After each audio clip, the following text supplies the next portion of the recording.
and welcome to All Things Property with Rach. Today we're going to be talking about ground rent and service charge, what they actually are, why we have them and when we have to pay them. Every property has a tenure, so it'll either be freehold or leasehold.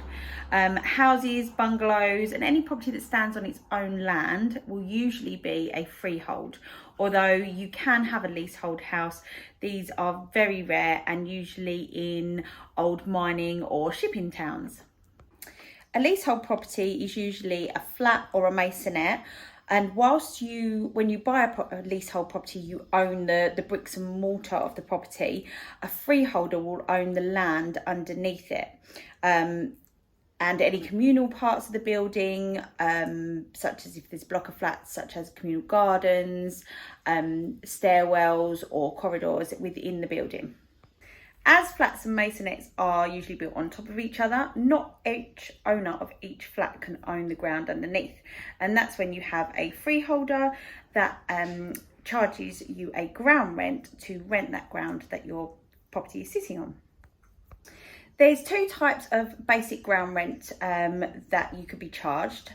A fixed ground rent, where the amount stays the same throughout the whole term of the lease, or an escalating ground rent, where the amount of ground rent you pay annually can increase year on year.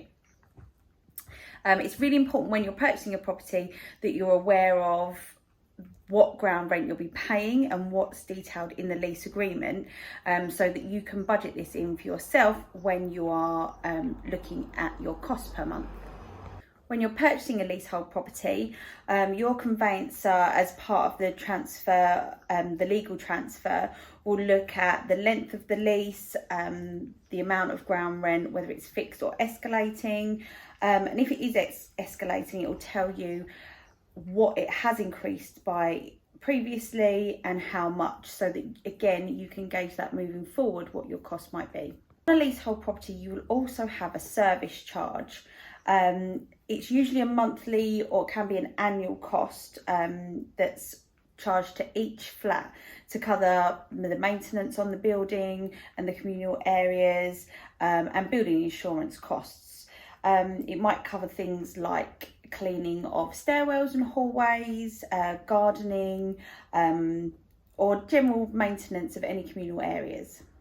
There's no set amount for a service charge, so it can depend on the freeholder, where the flat is, etc. So always make sure when you're viewing a property that is leasehold, you ask the agent what those fees are, what the current owner is paying. So again, you can add this to your mortgage payments each month so that you know what your outgoings are going to be from the beginning. Something else that your conveyancer will cover, but you definitely need to make sure before you exchange that you are aware of, is exactly what's covered in your service charge payment, so you know what the freeholder is responsible for and what you are responsible for, and making sure that the freeholder sticks to their agreement and provides that service for you that you're paying for. There are a couple of variations on tenure from freehold and leasehold, where you could have a share of the freehold, which, for example, if there's 4 flats in a block, you would each own a quarter of the freehold of the land underneath it.